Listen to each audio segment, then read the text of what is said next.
ගෝඩ වැල්ලා යනවා ගෝඩ. ඔන්න දාන බෑග් ටික.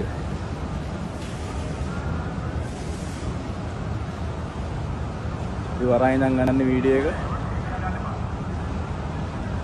මෙන්න ආපු වාහනේ.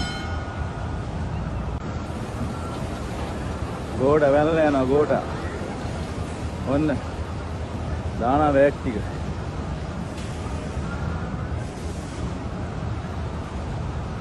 ඉවරයි නම් ගන්න වීඩියෝ එක. මෙන්න ආපු වාහනේ. Thousands of protesters in Sri Lanka stormed the president's official residence on Saturday. They're angry over the country's worst economic crisis for 7 decades. Footage from local media outlet News Cutter showed demonstrators inside the property, located in the commercial capital, Colombo.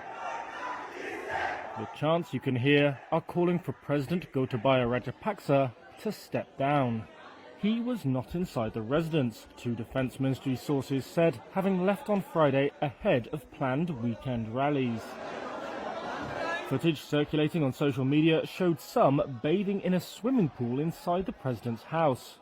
TV footage also showed thousands breaking open the gates of the Presidential Secretariat and the Finance Ministry, which has been the site of a sit-in protest for months. Amid the political crisis, the office of Prime Minister Ranil Wickremesinghe said on Saturday that he was willing to resign to make way for an all-party government. The Indian Ocean island of 22 million people is struggling under a severe foreign exchange shortage. Essential imports of fuel, food and medicine have